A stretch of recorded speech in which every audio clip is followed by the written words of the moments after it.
Welcome to the What's Your Weird Story podcast. Everyone has at least one good story. And some of us have stories that are just to the left of normal. We're interested in the ones that push the boundaries of what we can perceive. Stories that defy explanations. Stories with an air of mystery.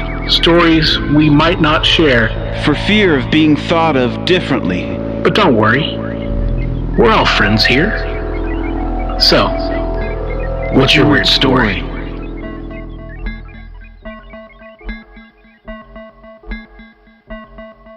Hello, Weirdsville. I'm your host, Barry Johnston, coming at you with my co-host, my best friend, Mr. Adam Beebe. How are you, Adam? Hello, Barry. Thank you. I am doing well. Thank you, everyone. Oh, sorry. No, go ahead. I was just going to thank everybody for listening to the podcast. Awesome. Nothing big, Oh, that's great. That's just, great. Stuff that, it's they do it every week, and it's, just every Tuesday comes out an episode, Right. But I still feel, it's congenial to extend our hand and our both hands and hug our friends when we see them every week. Love it. I love when that. they hear us, rather. So, yes. Yeah. I'm gonna go for something a little more that sort of touches home base, which is we've been getting absolutely pounded with rain. My Lord, we're just drowning in the rain. Yeah, man. I heard that there was a guy over by you that was picking up animals 2x2. Man, put them up in a in a big boat there. Well, he's smart. But yeah, you guys, whoever that is, it's smart. It's no joke, dude. It's like insane. I bet we've got probably 18 inches or something like that up in where we are for the last month and then into this month. It just won't stop, So that's crazy, dude. Yeah, I know. Like every time, and it's been flooding. I think we talked about that. And my mom keeps sending me flood pictures of our hometown. Yeah. And it's crazy. It is crazy. It is crazy. And you think like, well, we'll figure out how to make things not get so out of control with the flooding. But like when it comes down with torrential, rains, it's hard to, it's like, it doesn't matter how much prep you do, because I know like down by where we grew up, they spent a lot of money trying to get that flood zone like figued out, So they spent a lot of money trying to like re-engineer stuff, and it's just like, dude, you just can't. I mean, it's just the way it is, So yeah, there's just no stopping it because it's just that creek bed is just so deep. Yeah. And so wide, and the water just will fill it up. At one point, my mom heard that the swinging bridge might have been taken down, but then she said not. Now that you said that, it that rings a bell. But there was some damage down there by our park. We got down by the city park, one of the big city park in our hometown. There's a suspension. It's not a suspension bridge. It's kind of a suspension bridge, I suppose. It's a wire bridge. We'll call it the swinging bridge, right? But because it's wires, but it's got a wooden plank kind of cross. And how long do you think? You say how? Oh, it's like maybe 50 yards or something. Oh yeah, I would say 30, 40? Maybe 40, something like that. Okay, you know what I mean? It's pretty. It's good ways. Yeah. I'll tell you, and a funny story for this will be funny to the listeners, I think. I have a very distinct. I have many memories of that bridge. Jeff and I fishing sticks off of it one day while it was flooded. But another one happened a few years earlier, and it's one with you. Yeah, I know what you're saying. And I think you know exactly where I'm going with it. Yeah, I took my brand new skateboard. My Lucero skateboard. It was Gator, wasn't it? No. It was Lucero. It was It was John Lucero. Okay. But it was, it was a nice board, man. Like, I had gone down to Memphis like a few weeks earlier, and I'd seen my mom and dad and I were out in the town square, and just a mob of these skaters came through and just tore it up. And I was like, dude, I've got to get a skateboard, man. Like these guys are so cool, you know. So this was like right whenever it was, like the skateboarding, the mid to late '80s, man, when it was just, you know, it was going off, man. Tony Hawk, we were, you know, we were probably about 6th or 7th grade, I think. I think it was 6th grade. I think it was 6th grade. Yeah. So right around there. So it was super intense, and I was like, I got to get one of these, man. So, you know, I had sort of did what I had to do to get one, and then fucking, I had this thing for like maybe a week or two. I think it was not even a week, man. I don't think it was a week. And I get the fucking bright idea, man, to try to skate it across the swinging bridge, man. And I freaking eat shit. And that thing just goes off the side. You know, it's like slow motion. It's like, no. And I had the perfect cinematic view. Yeah. Because while you were going across like that, I was down there. Why'd you let me do that, man? Fuck. First of all, man, again, I was down on the creek side, you know, down in the close to the water, because like, even though it was a school trip, the school picnic day or whatever. Okay, and we were supervised. Yeah. We were supervised, but like,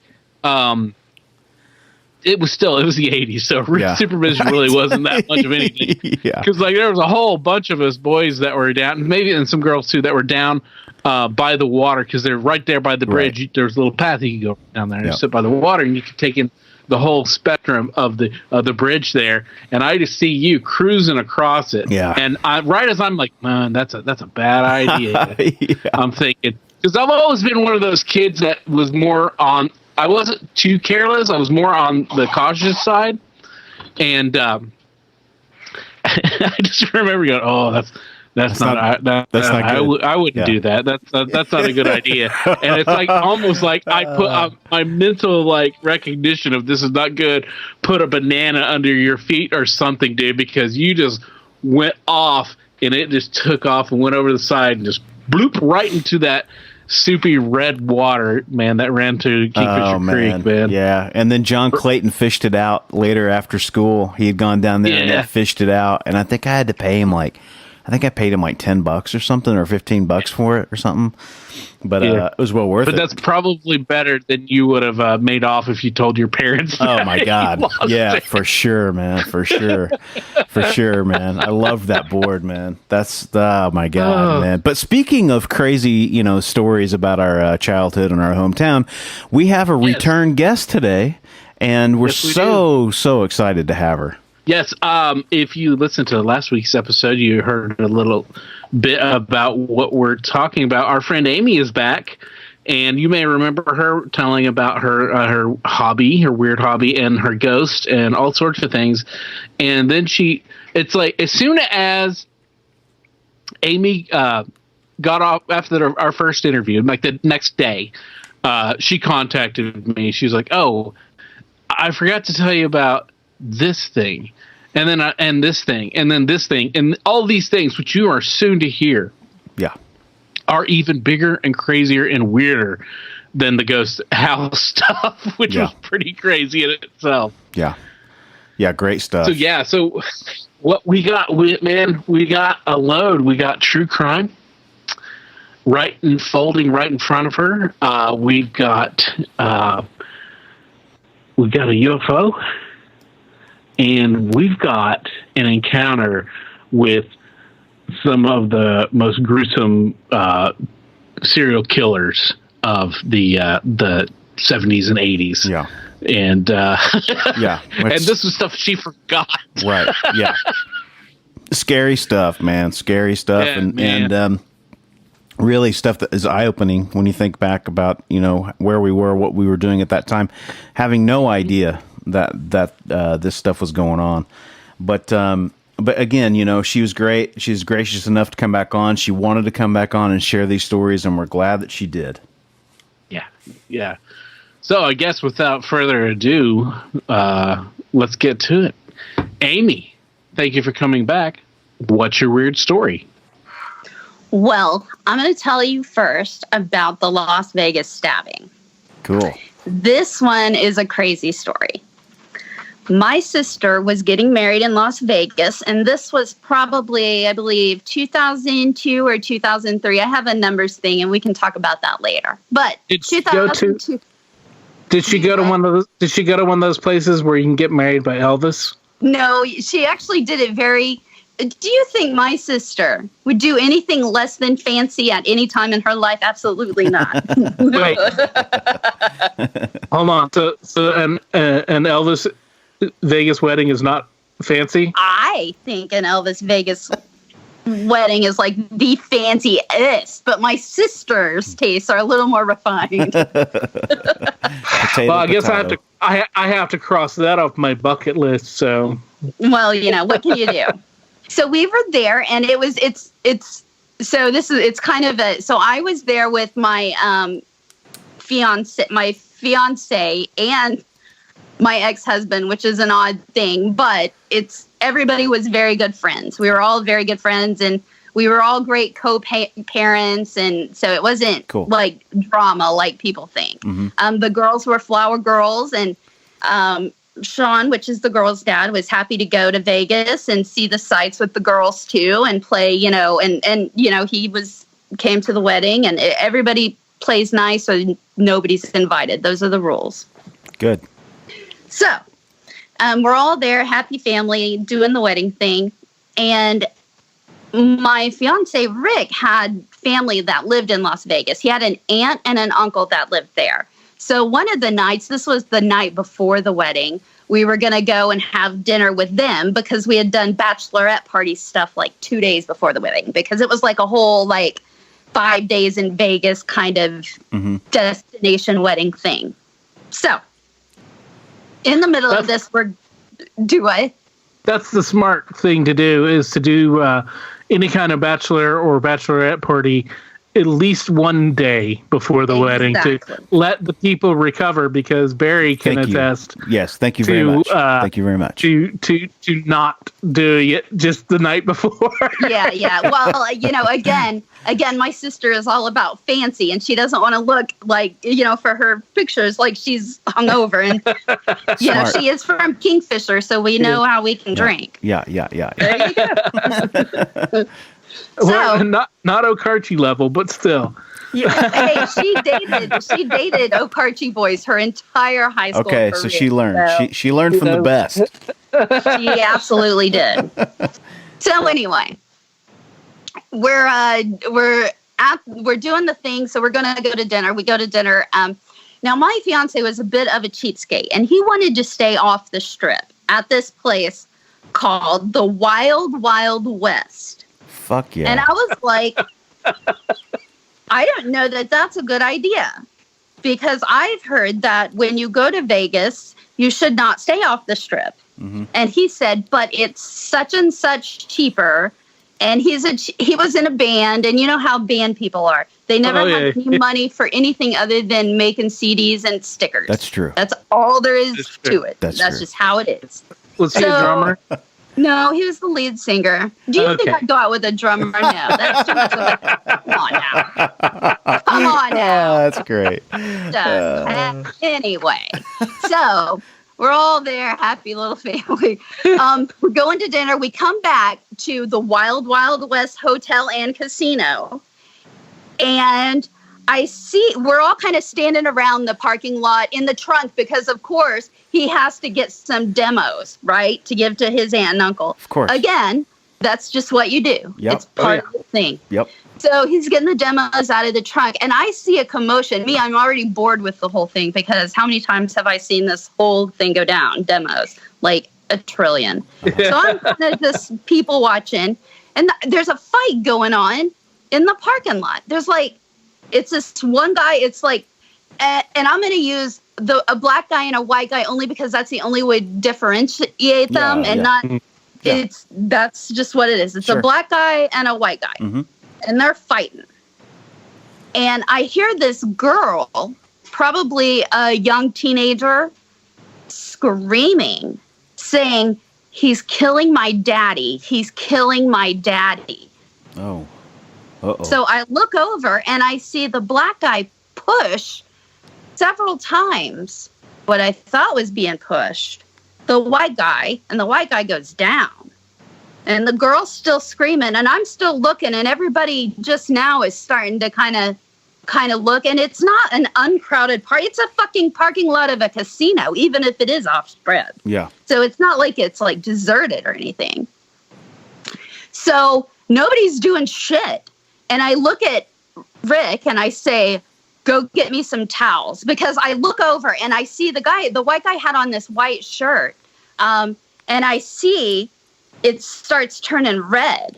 So I know I know there's some shit going on. Yeah. I don't know exactly what, because I'm about 50 yards away-ish. So, but I know it's bad. So I turned to Rick and I said, go get some towels. So he just stands there and I go, get some fucking towels. And it snaps him out and he starts running. We were on the second level of the hotel, which is actually, it was a motel. Yeah. So we were on the second level.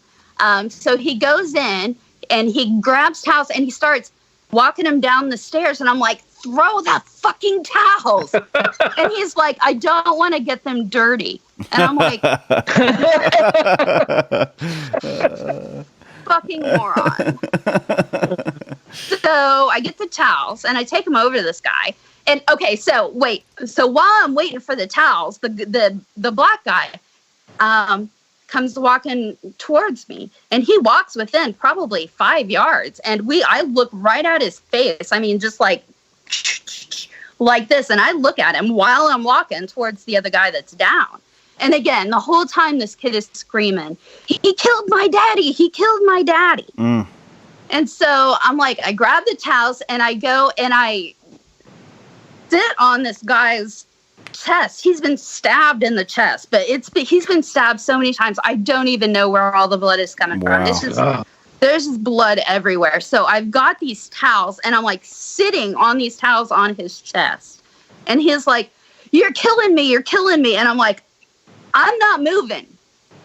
So, and then I start screaming at people. I'm like, call 911. And then I'm like screaming at somebody else to grab the kid and take her inside. And then I'm like, I'm just like a fucking army sergeant. I don't even know where it came from. Yeah. I honestly don't. I have no idea. Yeah. But I'll tell you, I want me on my side if there's like a panic situation, because everybody was standing around like dumbasses. Yeah. Yeah. So anyway, finally, what seems like it's probably 7 minutes, but it seems like it was about 15 or 30. I don't know. My legs were just cramping because I was like squatting, holding pressure onto this guy's whole torso. So my thighs were like, I was in like a prolonged squat. So my thighs were just shaking like that. Yeah. And the EMS finally got there. And the guy's standing over me, like slowly putting on his gloves. And then I realized I am covered in blood. I am covered in blood everywhere. Blood from my elbows to my hands, blood from my knees down. The treads of my shoes, I had relatively new shoes, Nikes, and they have like this much in the arch where there's like the foam bit to blood. I was in a puddle up to the fucking thing in blood. Like an inch of blood, man. At blood least. Everywhere. Blood everywhere. Is he conscious or is he out by this point? Yes, the whole time. He's like, he's less conscious at the end, but he's still moaning and wanting me to get up. Okay. And I'm not moving. Yeah. I'm like, I'm fucking on this like it's... Yeah. I am on it until somebody, pries me off, because at this point I'm all like muscle locked in my position anyway. Yeah. So the EMS is like putting on a glove, and then he puts on the other glove, and I'll like look at him. I'm like, you want to take over here? And so they sit down and, they start working on him, and I go sit down on the curb, and I'm just like, I'm just like shaking. I'm just like, my adrenaline is spiking. I've got a headache now through like, you would not believe. I don't want to be at this hotel anymore. Yeah. And they don't want to refund my money. And I'm like, I don't care if they refund my money or not, motherfucker. You're getting me on the strip tonight. Yeah. And that happened. Oh, that's good. Yeah. So did you go in there? Did you go into the office still covered in blood and say, "I want my money back"? Yeah, we had yes, actually. If you, I think that if you would have been in there, man's blood is on me, covered in blood, I think they would have been more likely. This is not my blood. Yeah. So anyway, yeah. I don't think it really matters at that point. I don't think it really matters whose blood it is. It did matter to me because I knew my blood was. Well, I know that. I mean, I don't know this random dude at this cheap ass fucking Las Vegas motel, whose blood I'm now wearing like a goddamn Walking Dead costume. I don't even fucking know. So I have to stay put because now homicide detectives have to come talk to me. Did he die? No, Okay. but it was this close. Okay. That motherfucker lived. Wow. I was going to have to go back to testify Wow. because I identified the guy. Did you really?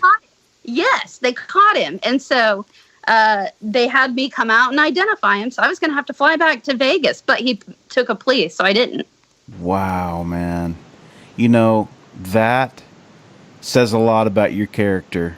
Oh, yeah, it does. It was just to run into a situation that is hostile, that has major trauma that has just occurred, to have the foresight and the mental ability to overcome that and get in there and do what had to be done. That guy's lucky you were there. Yeah, I think honestly, we touched on kind of my asshole stepfather, but I'll tell you, being the oldest, feeling responsible for siblings that are younger than you to somebody who's abusive, it really I have obviously did not run. Apparently there was this one time he was pretty violent. He was going to get violent with my sister, and I ran up to him and I called him a fat piece of shit, just so he would chase me, Right. And well, that prepared you for that moment, It did. I mean, it did. As fucked up as that is, it prepared you for that moment. As fucked up as that is, I would not be who I am. Did you have any certification in CPR None. or anything? You were just going by gut. Wow. That's heavy. I can tell you, because I've witnessed somebody being shot right in front of me, that your brain is going a million miles a minute, and there is adrenaline rushing through your body, and there's a lot of things that could have happened in that situation. That guy could have freaking turned to you when you're going to walk. He could have. He could have. It's But the thing is, when I was in high school, I took one of those stupid career assessment tests. What should you be? Right. And they were like, "Oh, you need to be like in the Army," because I'm like, I'm a right fighter, and I'm like, that's just who I am, and I don't like injustices, and even if it's, it is what it, Right. But wow. But yeah. That's intense, man. Damn. Yeah. So did you ever find out what the backstory was? Yes, I did. So this 14-year-old, this girl that was the daughter that was screaming, the 14-year-old. Apparently, this other guy, the stabber, the attacker, started hitting on this girl in the little attached casino restaurant, because there was one of those, every off strip one has $4.99 buffet, all that. Right. So apparently they had stopped there to eat. And the attacker had tried to hit on or made some inappropriate comments to the daughter or some such. And the dad had said, that's my daughter. She's only 14. You need to, blah, blah, blah. And then they took it outside, and that's what happened. Wow, man. What a piece of shit. Yeah, that guy was a truck driver. And since it was on summer, his daughter was with him while he was doing his truck driving. Yeah. Damn, dude. Wow. That's crazy. That's crazy. Intense. Yep. Damn. So that's Las Vegas story. What you're saying is don't stay at the Wild Wild West Hotel. Holy crap. And then, so now, you remember there was a song like that Wild Wild West song by Will Smith? Yeah. Oh, yeah, from the awful movie. So yes. every time we'd hear it or whatever, I'd go, or every time we'd say Wild Wild West, every time we mentioned the story for the next 5 years, I'd go, it was at the Wild Wild West. Stabbing at the Wild Wild West. It went down at the Wild West. I mean, it was. Oh my god! Wow. That's hilarious. Wild West. Well, look, I think if you go, sometimes the names of places, really reflect the character. Absolutely. So if you go wanting to stay at a place called the Wild Wild West, I have video evidence of me when we landed. I was doing a video documentary of this whole situation, and it's someplace, but I have tapes that are also less PG, and so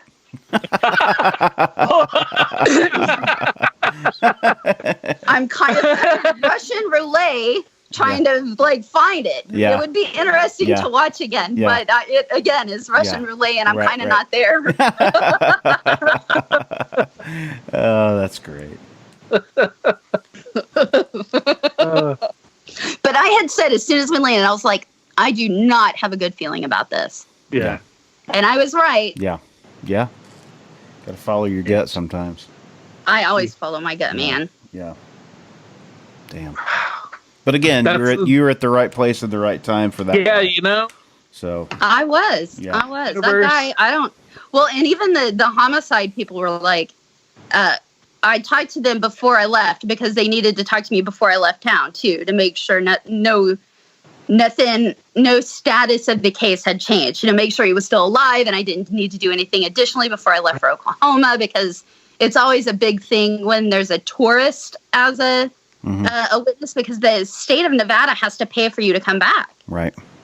So, right. They'd rather not. Yeah. If they can as long avoid as it. they don't put you up at the Wild Wild West. No. Put you up somewhere on the strip. It'll be fine. It's the Bellagio from here on out. I think we went to the Sahara, which wasn't super fancy, but it's better. It's like on the strip. Yeah, exactly.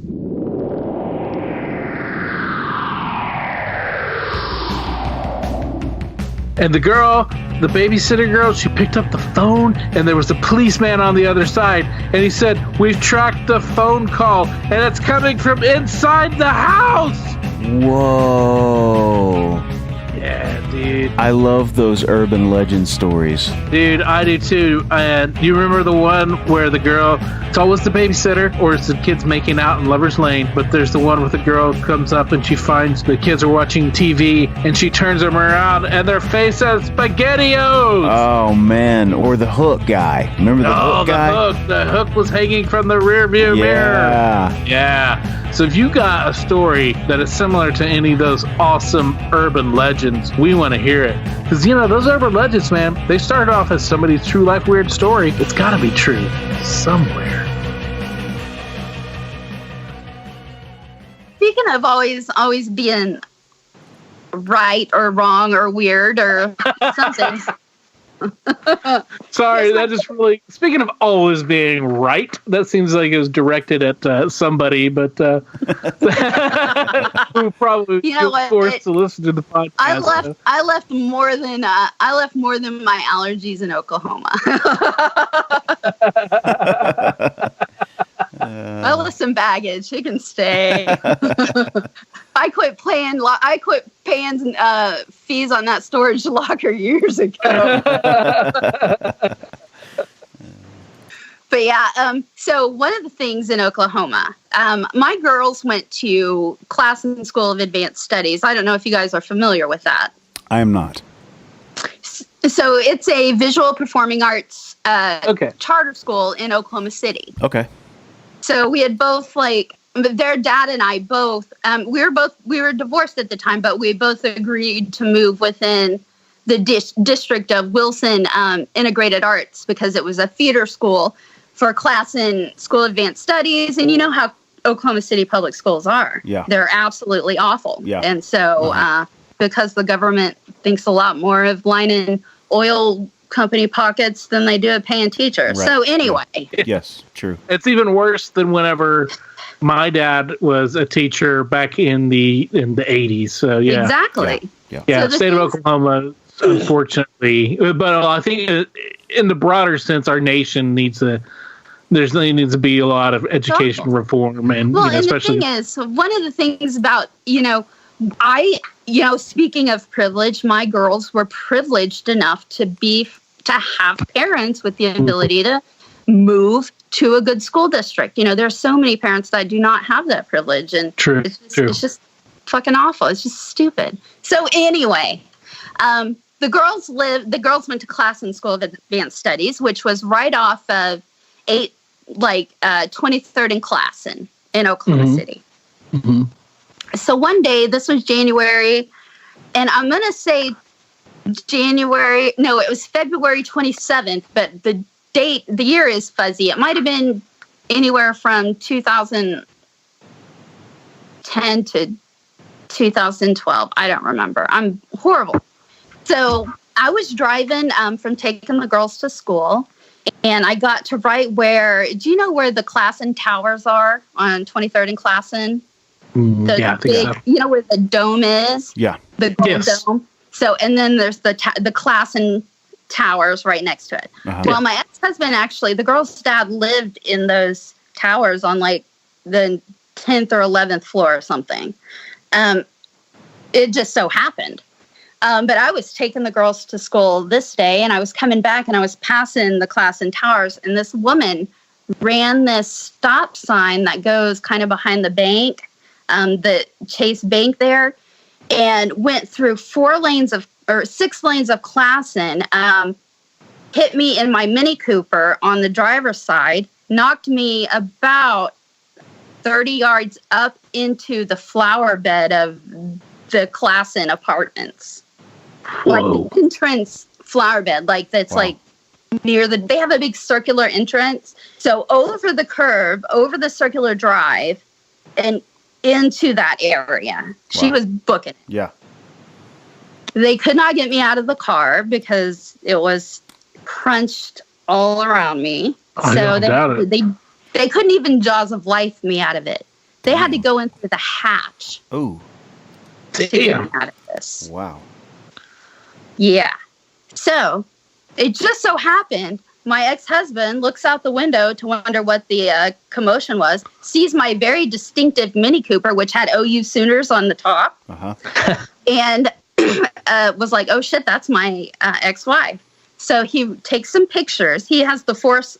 He's half Asian, so he's very logical, and he makes sense at all times. Mm-hmm. So he took pictures. He came down, and he then, communicated with the ambulance, which was good because I had my bell rung like hard. Yeah. Like I can imagine. Were you heavy out? hard. Were you out? I was out for a little bit, yeah. And then I don't remember like a whole lot until I'm actually until they're actually getting me out of the car. Okay. So I was talking, but I wasn't as clear as I could be. Yeah. So Sean actually thankfully took care of all of the arrangements.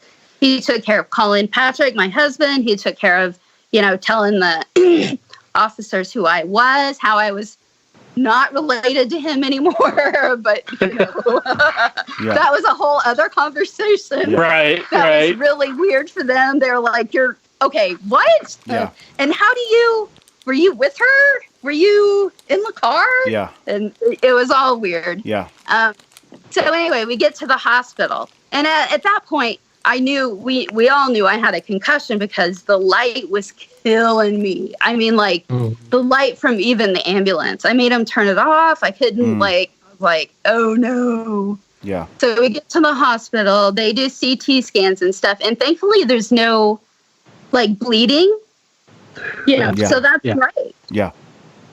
There's other damage where like you have these things called, I'm trying to think of what they're called. So we have these things called orbital lobes, kind of. they're like, they have a lot. They're the part of your brain that deals with like your ears and your whatever. But a lot of times when you've had a head trauma, these parts of your brainstem will slip down into the cavities that these are supposed to occupy, and it could cause migraines and different things. But another thing that happened is, since she hit me from the side, I had the side-to-side whiplash. Right. And I also had side airbags and everything. So this, like, hemispheres of my brain actually separated a little bit and severed some connections up in here. Now, it was neural connections. So that's good and bad, in that it's good that it's not blood supply, and that would be like a whole different realm of problems. Yeah. But it's bad in that was bad. I mean, I had a concussion. Seriously, I had migraines so bad. I would literally vomit and piss myself simultaneously. I mean, it was just like, wow. This went on for 6 months. I was at the end of this, I was so suicidal, because I was like, there is no way. My life is not, I can't do this anymore, Yeah. But it finally started to kind of let up, a little bit. So I started to have like days of good that I could like just kind of like clutch onto, you know what I mean? Yeah. So I was no good for about a year. I could remember nothing. Wow. My husband had to write me Post-it notes on the coffee maker to tell me what I had to do during the day. He would say, today you need to do this, you need to do that, you need to do this, you need to do that. I couldn't remember shit. My short-term memory was gone. Wow. Yeah. I could still tell you, like what happened. Like I could tell you I could sing you stupid Frankly Franklin songs from a fourth grade elementary program. Actually, I believe, I'm sorry to interject, but I believe Frankly Franklin was our second grade program starring Ray Lawrence. Then you go, there you go. So I could do Frankly Franklin. Wow. But I cannot tell you my husband's birthday. I cannot remember numbers for the life of me. Wow. So my occupation before my big accident was I was a project manager for an architectural signage company in charge of new construction. Okay. So there's a lot of math. Right. So that kind of limits your options. But during my recuperation, I guess you could say, I started screwing around with paper mache and started doing like sculptures and paintings, and like I would do like ultra realistic sculptures of mummified children because I'm weird and quirky. And actually, as established in our previous episode. Yes. And actually, some of my dolls have been bought by this production company in the UK to use in movies and horror movies. Wow. Cool. There you go. Cool. That's awesome. So that's cool. Yeah. So while I lost the ability to do numbers and stuff, I have gained this like really weird creative, side that tell me if I'm wrong. Was I ever considered any kind of artistic in high school? Well, I was going to ask. Other than band. Yeah. Right. Yeah. I was going to ask, and almost exactly what you said there. I was going to ask if this was new, because I don't remember you being in art. I remember you being in band, and I remember you reading a lot of paperbacks. Yeah. But I don't remember you. I don't remember any kind of like real artistic, streak or anything like that when you were in high school or growing up. That's wild. I was never inclined. I was always more into the science, I love the science. Right. Yeah, you were very level-headed and very like love it. Yeah. But yeah, so now it's cool that I can take the science part, even though I don't have to worry about the numbers, and I can use my love of the science part for my art, which is what I love. So I'm just like living the dream. So do you still have short-term memory issues? I still cannot remember numbers to save my life. Okay. So do you still have short-term memory issues? Yep. I certainly do. Yes. I had to do that. I'm sorry. That was kind of cruel, but that is a yes. That would be a yes. Yeah, wow, I still can't tell you what my husband's birthday is. That's fascinating. I mean, it's fascinating. I'm sorry that happened to you, but it's fascinating that the brain had shifted your abilities a little bit, and you sort of got a hunger for creativity. That's, we talked before a little bit on the podcast about people that have these types of injuries, and they wake up, mathematic geniuses, or can speak languages, or these strange things that we can't really explain. It's that one mine wasn't as dramatic, but I mean, for me, it is dramatic because it was a dramatic shift in how it's really weird to go from seeing the world as a scientist or a logic brain, and then go to seeing the world as an artist. Right. Yeah. And that's really a weird thing. Yeah. It's really a weird thing. You've had a unique experience because you've gone basically from a desire, to me, this interpreting what you just said.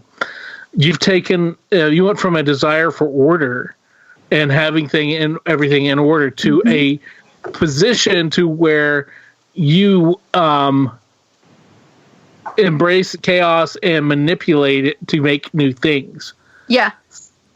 Yep. So I guess, and that's my artistic, arty person talk there. I guess, I don't know. Maybe it made me like more, I don't know, conscious of mortality. Oh, I'm certain it probably. Yeah. Or, since so many of the things I do are related to either death or life or both. Right. Did you ever have was there any full on amnesia during this, or was it just the parts where that were the spotty memory? It was awful. It was awful. I couldn't remember shit. It was awful. And I don't know how much of it was the constant migraine and how much of it was brain damage, though, because it's all stirred together in this, head soup. Right. So you've got the stress from plus I had total PTSD about I'm sure the car. Yeah. I mean, I still don't drive very much. Did you ever figure out what was the cause? Why was this woman, what happened? What was her deal? She was late. She was running late. Oh my God. I wrote her the most dramatic, literally a year after the accident. I wrote this, and I had to do it, I think, just for my trauma, Mm-hmm. I wrote her this big letter about how she literally ruined my life. Because at that time, the art thing, I hadn't settled into it, So I was just left with this nothing, nothing to fill what I had lost. Yeah. Yeah. Right. Yeah. Wow. That is that's crazy. That's sad. But we're lucky. We're lucky to have you, and we're glad that we still have you. And I am so glad. I mean, if anything, you're the poster child of what you can survive. And the brain is an amazing mechanism, and all that pain that you went through, the brain is trying to repair itself and trying to rebuild what it had lost. And the fact that you have the abilities that you have, that you can talk to us, is amazing. Yeah, it really is.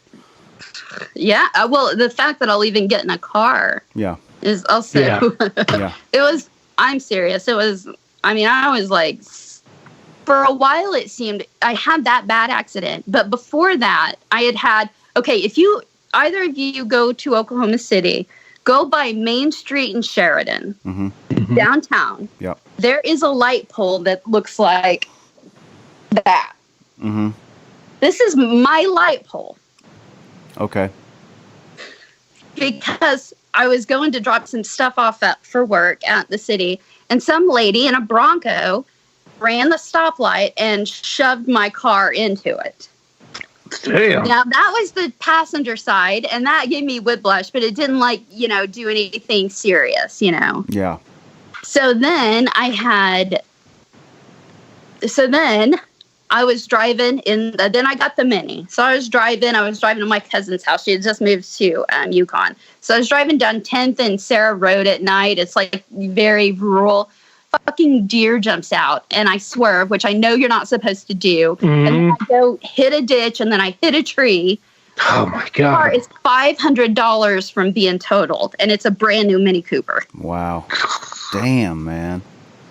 So you've had your run-ins. Then, like within 2-3 years, then this stupid lady, and then I was like, "That's it. I cannot get in a vehicle because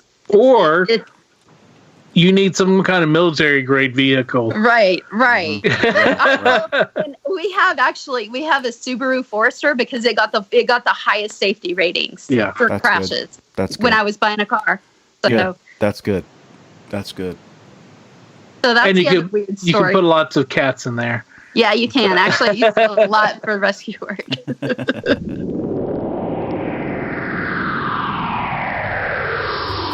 Hey Barry. Yeah. Have you ever seen a goat sucker? What? Goat sucker, chupacabra. Oh yeah. Yeah. Have you ever seen one of those? I haven't seen one personally, but I've heard about them. Yeah, me too. If anybody's got a goat sucking story, if you got a goat sucker story, we want to hear it. If you got a Bigfoot story, we want to hear it. If you got a Loch Ness Monster story, or a Lake Champlain story, or Ogo Pogo story, or an Oingo Boingo story. That was an 80s band. Anyway, you got a weird cryptid story, we want to hear it. I didn't even know what a cryptid was, man. Yeah, dude, cryptids. They're like the animals that haven't been necessarily proven by science. They're the ones on the edge. They're not necessarily known animals, but they're known animals. We don't have the bodies or anything like that. So they're kind of like half myth, half story, based in reality, but still in that weird mystery area that we don't know about yet. Cryptids are fun.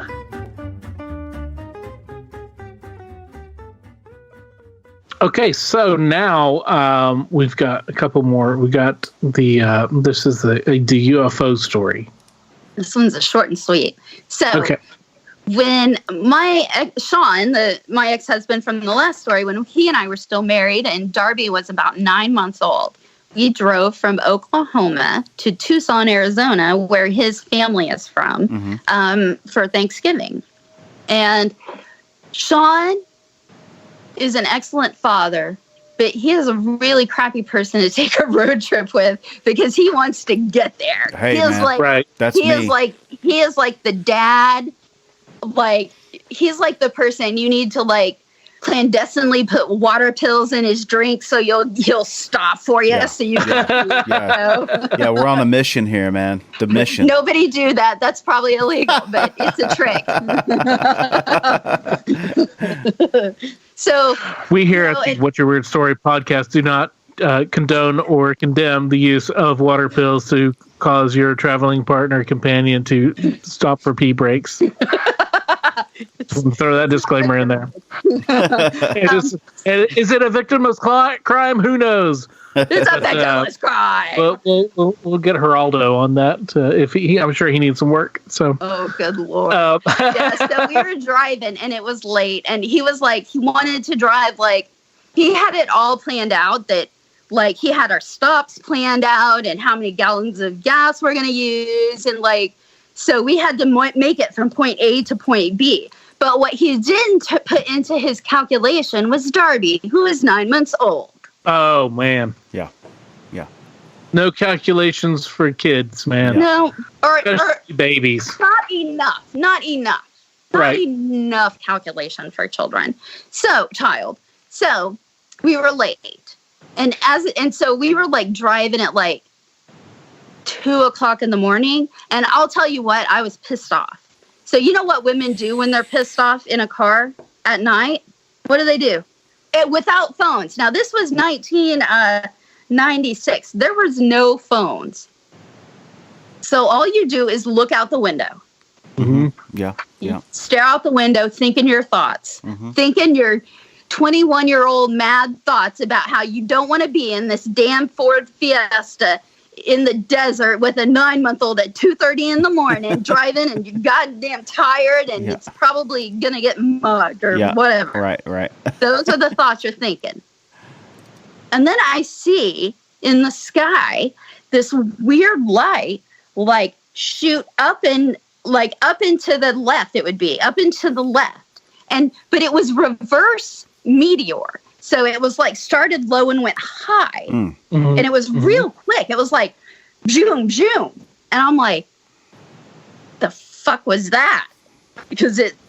And then I got over my mad, and I'm like, there's something in the sky, and he's like, oh, it's probably just Andrews Air Force Base, because he actually was a government he worked his dad was in the Air Force. Later on, he did government contract work, but his dad was in the Air Force and did was like a navigational person. So he like flew pilot missions and whatever. Right. And so Sean was always like into like airplanes and Air Force as a child, and his astigmatism did not allow him to join the Air Force, for which he was always like very sad. He wanted to serve his country, bless him.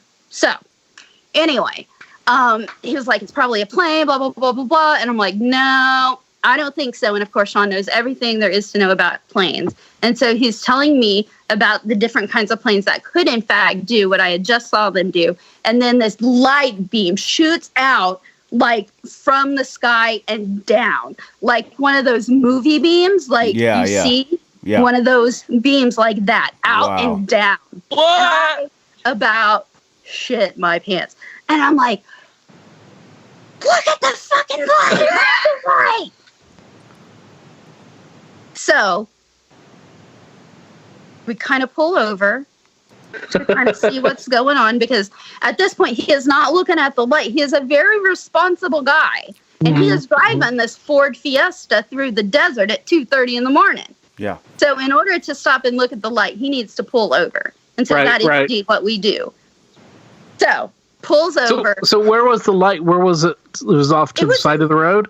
No, it was, so initially it was far up. Like I would say, like when I saw it do the zoomy zoom, it was probably, and I'm real shit about, I have no idea, like, but probably like higher than crop duster high, but not like commercial plane high. Yeah. Does that make? Yeah. So in that kind of area. So zoom to zoom up. And so crop duster high, maybe like little higher than crop duster high to maybe low commercial airline high. Okay. Like that was the first part. But it was probably maybe a mile ahead up into the into the distance of front. Yeah. But when it did the thing, now it hadn't moved, but we had at that point. Once it did its bloom, I didn't see it move like position again. Well, so then they do the light, and then it stopped. It's not necessarily moving around. It's just a light. Okay. So it was shooting like a beam of light, like a spotlight onto the ground. Spotlight, like the most cartoonish fucking spotlight. It's a cartoonish cartoon spotlight. Like if you were watching a cartoon of like what you think would happen, that is exactly what happened. Okay, that's what I was picturing, but I also wanted to make absolute clear. I did not see what the vessel looked like. Okay. So I will just say that right now. I don't get to ask if it had a distinct, definitive shape. So go ahead. I did not see. I did not see a shape, because I just saw it was just a light, and it wasn't even a very big light. It was probably, now from the distance I was looking at it, it was probably like, probably like softball size. That looked to me, but it was probably, so if I'm guessing softball size, I'm guessing its actual size would be from like a mile away. What would you say? Like probably the size of maybe like a Greyhound circle. Yeah, like a Greyhound bus or like a Greyhound. I was going to say like a tractor, or even a like a big bus like that. Like if a Greyhound bus was like a circle shape or square shape, like that seems like it's the the dimensions it kind of took up. Right. Wow. So not now again, it could have been totally, desert dimensions always fuck with you, because there's nothing to really base it off of, Right. but that was my impression of it. Sure. So anyway, so we stop and we pull over, and we get out, and he looks, and it goes off. It doesn't go off like in a big zoom. It just goes off in a little zoom, just a little blue, blue, blue, blue, you know. And with the beam still going down. no, the beam, Okay. the beam goes away, and then it's just blue, blue, blue, blue. Not a hurry though. Mm-hmm. And so I'm like, that, and I know he saw it. She's dramatically pointing at at us on Yes, the camera. He saw this. I know he saw this, but I will guarantee you he will probably deny it because he is not that guy. Yeah. Right. He is the guy that will make every probably excuse to like nothing like, you know, supernatural or paranormal or kind of out of the, you know, thing ever happened, you know. Yeah. He's like Spock in human form. Right. As a matter of fact, yes, we both really enjoyed Star Trek. So there. Yeah. Wow. It's probably that and Pearl Jam is the only thing we ever had in common. I'm not even joking. Oh, that's great. So once the light went away, it went away basically. It just kind of glooped off into the distance. It didn't like hurry around or anything. Yeah. It just was like, Wow. just kind of went. It just kind of went. Wow. Now, did you have? He did you did not happen to see the notice- light. He didn't see the light. Well, he didn't Did admit not to. see the light. Yes. Did you? I know he saw the thing going away. Right. Okay. Did you? I wonder did you happen to notice the time? If there was any kind of a time change? There was no gap, and I did look. Okay. I did look because I watched Unsolved Mysteries, so I knew to look for like time gaps. And I was already kind of like, you know, I was mad, so there was nothing else to do. Yeah. Yeah. I'm not talking to him, you know.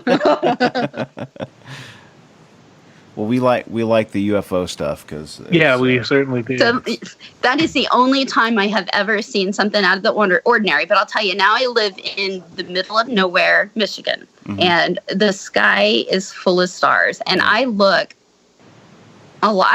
now. Yeah. I didn't always look before, but I look now just because I look. Yeah. Sure.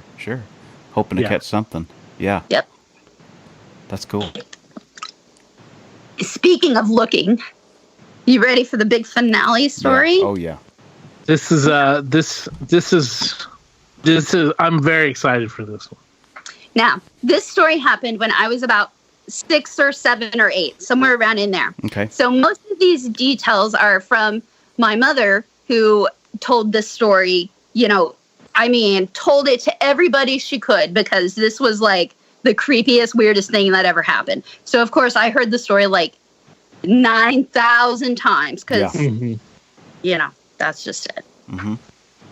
So I was about, again, 6 to 8, and we had moved to the house on College Hill not very long before. So it was me and my sister. My brother wasn't born yet. And my mom were there. This was during the summer, and so school wasn't in session. So Craig was working. He worked as an oil tester for a gas and oil company. He was out all the time. You know how oil men do. Yes. Yeah. So it was just her and us girls. So the doorbell rings, and I go and answer the door because why not? And it's these two men are there, and they are each holding a crate of oranges. Now, this is weird, but whatever, you know. So I go get Mom, and she comes to the door, and she's like, "Hi, can I help you?" You know, she doesn't, you know. And he's like, "Yeah, we're here in town. We're going around, and we bought these oranges in California, and we're driving them around selling oranges, and they're, you know, blah, blah, blah, $5 a case or whatever." Now, my mom immediately got a creepy vibe. Mm-hmm.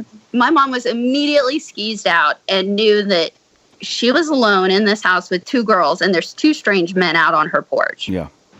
Again, you're out in the country, so people know. Out in the country. Yep.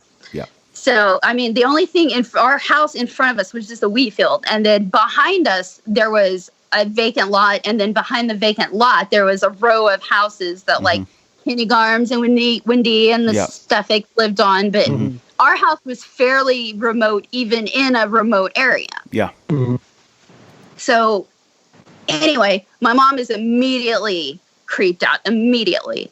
And she's like, she goes, well, hold on just a second. My husband's in the shower, and let me go see if he, wants any. And she goes, oh, he's getting out right now. Hey, Craig, do you need any of these? And starts pretending that he's there. Yeah. Well, in the meantime, this guy, while she was talking about the shower, opens up. I've got to use hand motions now, so I've got to prop it up because I got to do it like my mom did it. Opens up this big Bowie knife like this. Oh, shit. And she's like, he takes this orange. She said the top layer of oranges were all good, but after you move the top layer, all the bottom oranges were rotten, just nothing but rotten oranges. So he takes this knife and like slices this orange, and she's like, the way he did it, and it was so sharp, and she was like, Craig, and she goes, and then she's like, he says we don't need any, and so she hurries up and shuts the door and deadbolts it, and then she goes and deadbolts the other door. Now she doesn't know these guys are bad or anything. She just has a bad feeling. So they leave. I guess they leave. Now, this probably within a year, 6 months to a year, it wasn't terribly long after that. We were watching America's Most Wanted like everybody did. Yeah. And there was an update on Adam Walsh's case, which was John Walsh's the presenter's son, Yeah. And so they showed this Henry Lee Lucas and this O'Toole guy. And my mom was like... Otis Toole. Otis Toole, yeah. Yeah, Otis Toole and Henry Lee Lucas, yes. Yep. So they showed his picture on the screen, and Mom was like, oh my God, those were the people that were here. They were here. Whoa. So she called up. Yeah. Whoa. She called up the line, and like was like, they were here, blah, blah, blah, blah, blah. And I guess now, and now I haven't researched all of this. Now I don't, my mom could sometimes get her stories confused too. So this is just all I know from my mom. But I guess at that same time that they had been around, somebody in the Schaffenburg area in Kingfisher was murdered. Ooh. Like a dad and a mom, and like the 2 kids were like cut, but they lived or something. But I don't know if it was related to that or not. But or if it was just that's what was on my mom's mind when she got so skeezed out about these guys at the door. Yeah. But she related it to that incident very hard. And I don't know if they false confessed to it, because apparently they did a lot of false confessing. Yeah. So I have no idea, but she related it to that story in some way. But yeah, it was always just like, that is crazy, crazy. Wow. Okay, so some of our listeners may know this, but some of them may not. So I'm going to drop some information on you about Henry Lee Lucas and Otis Toole. They're both serial killers who worked together, which is very rare. And some reports say that they had a relationship beyond just the killing, that they were had a sexual relationship, but they also both were like just terrible human beings. When they were arrested, they admitted to several murders, and then they added to that and they added up, and eventually, like by their admissions, they said they had killed as many as 3,000 people, and they were active for a long time. And they would, I guess, I don't know if they were always together or they would take off and come back together or whatever, but Otis Toole was, or Otis, I can't remember if it's Otis or Otis, but he's the one who supposedly kidnapped Adam Walsh and like beheaded him and kept the head. And they were very morbid. They're very just disgusting people. At one point, they claimed that they were doing a lot of these murders that they did, and they were all over the country, like 40 states and stuff is what they're recorded as doing stuff. And several crimes have been attributed to them, but also some have been taken away from them. But they definitely killed a lot of people, murdered a lot of people. And but at one point they claimed that they were part of a satanic murder cult that may have had ties to the government or something like that, or the New World Order or something like that. That it was called the Hands of Death. Okay. And if you guys are interested in that, there's the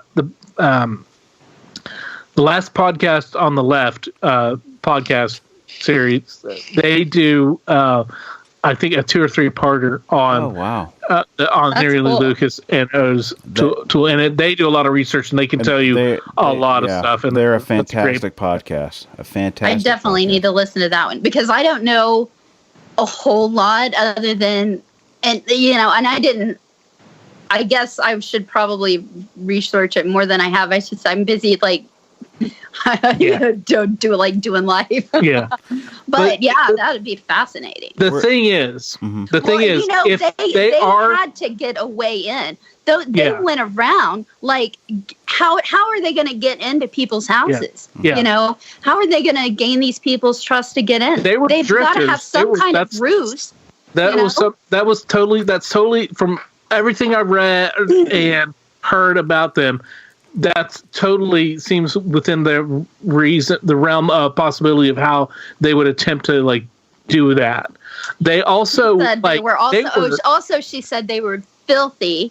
Yeah, and they also had a beat up piece of shit truck. Mm-hmm.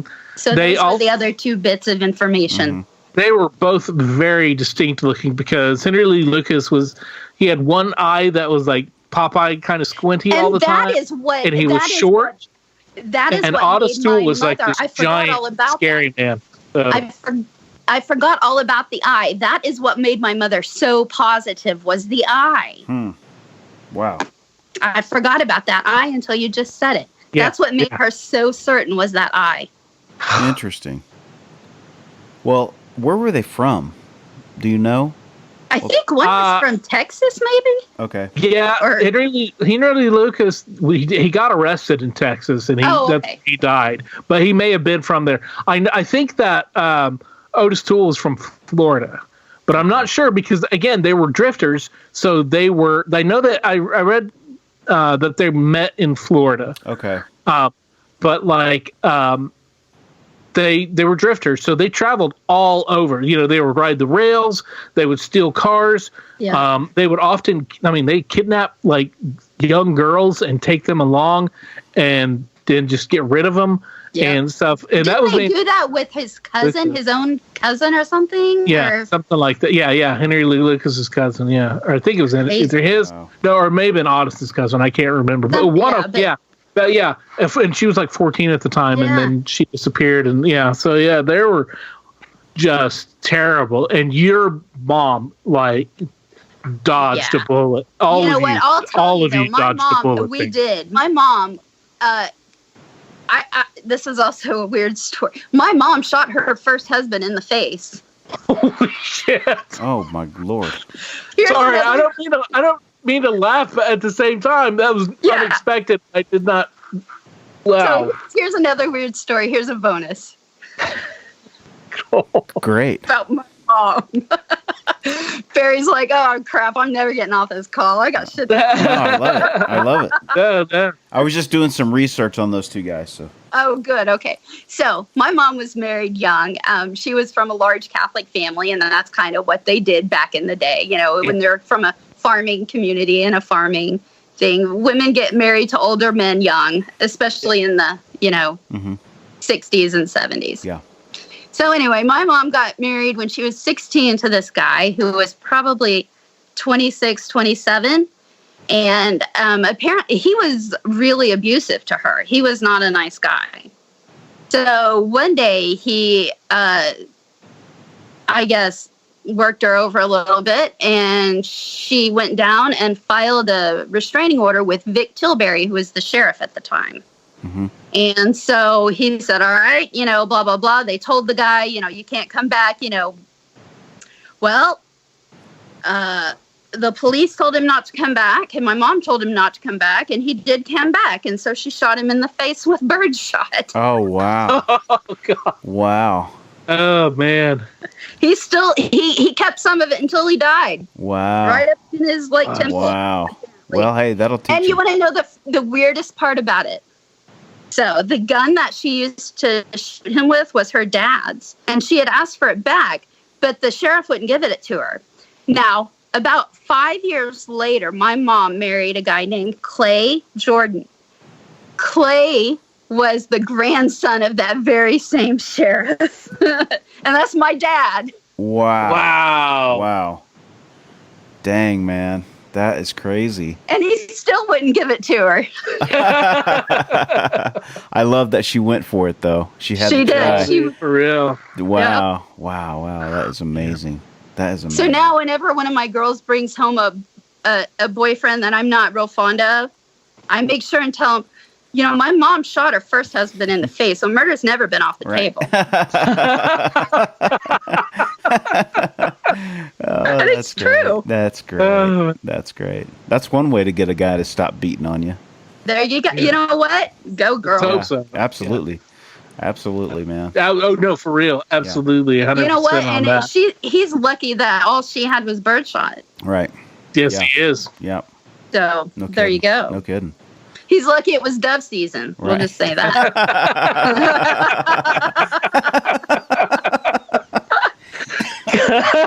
Oh, that's great. Man. Oh, okay. Oh, well, Amy, thank you so much for coming back. Well, I'm always glad to be here. You guys are awesome to chat with. Yeah, well, thank you. Those were it's been a blast. Those were fantastic. Fantastic stuff. Cool. And we love the serial killer shit. Yeah, dude, and that's like we got to do some more stuff on that. I kind of wish I had more serial killer stories, but then I'm also really glad I don't. Yeah, no kidding. But yeah. And the thing is, it's like you said about those guys, that would be the right time frame for them to be in Oklahoma, to be there, and to be driving around like that.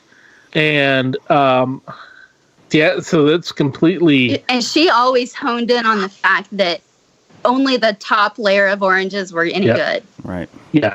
That it was such an obvious ruse. You know what I mean? Yeah. Right. God, man, that's crazy. Yeah. Crazy shit. I know. You might have had a lot less interesting couple of episodes.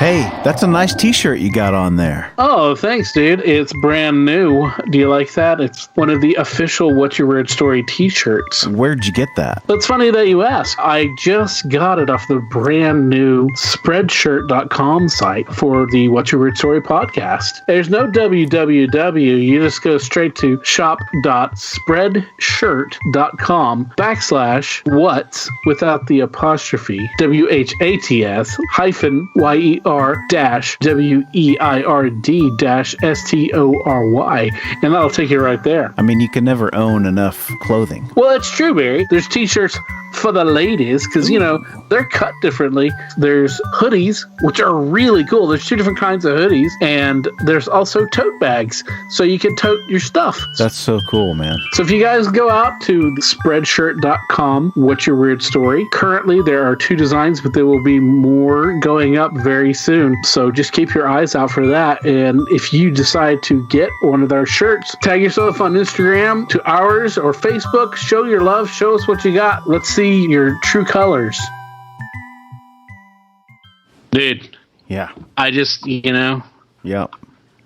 I mean, It's amazing amazing she forgot those. Like,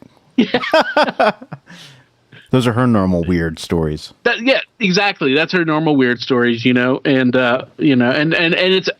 it's one thing we didn't touch on in the intro, but she talked about her accident and her recovery, and we're obviously having been friends with Amy for so long, we're very happy that worked out the way it did, and that she's recovered how she has, because that could have been a lot worse. Yes, yes. So that's an amazing story within itself. Yeah, and then that kind of unlocked her talent. So right. Or so her ambition. To want to do something different. Yeah. I mean, that's great, and I think that's what's fantastic about life is, something that, that maybe have brought you so much, pain and discomfort and misery at one point in time ends up being sort of your saving grace and pushes you in a different, path. And that is what she's done, man. And she's a I hate that phrase, brave person, brave soul, whatever, that catchphrase that people say, but that's true with her. I think in her instance, man, she's a real warrior. Definitely.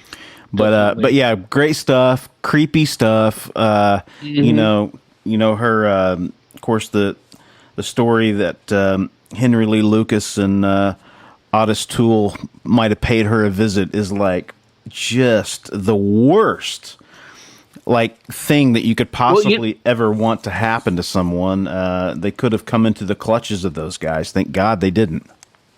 Yeah, man, her mom was smart, and she handled that very well, and she was convinced that that's who they were, and I mean, if you see, we put a poster or a picture rather up on our Instagram to advertise this episode, and it was a picture of them, and then there will be another picture for this episode. But if you saw those 2 dudes and then you saw them on TV, you would definitely recognize them, and you'd be certain. And I believe that. Agreed. So I believe it was, because everything lines up, the timeline and all that stuff and everything. So it's just yeah. Wow. Crazy stuff. Crazy stuff, man. She's lived quite a life, and seen some crazy stuff, man. And great to have her back on. And again, always, anybody wants to come back on. You've been a guest on here before. Yeah. Door is always open. We try to get as many new folks as we can in, but when we get people interested to come back, it's one of those things where people enjoy their time on here and they want to come back and share other stories, once they're done. Yeah, and we like to hear more stories. We like to have people revisit, and and like Barry said, we like to make new friends and hear stories from them. So, get a hold of us. Get on the show. Tell us your story. Do it. Do it. All right. Thanks for listening, everybody. We will be back once again next week with more stuff. It's for Dad's Day is what it is, Barry. Yeah, that's great. And we'll take a break from the spooky, and we'll get into the fun and the funny and all of that. And it's good stuff for Dad's Day. So, tune in for that, and then we'll get back on track with another revisiting guest the following week and more spooky, crazy, weird stuff for you. We look forward to it. So in the meantime, be safe and be weird. As always, if you have a weird story, we want to hear it. If you have a lot of them, we want to hear them all. We can't do this podcast without your invaluable contributions. Whether it's sharing your stories, listening, rating, and spreading the word about the podcast. Thanks for listening. Till next time, be safe. Be weird.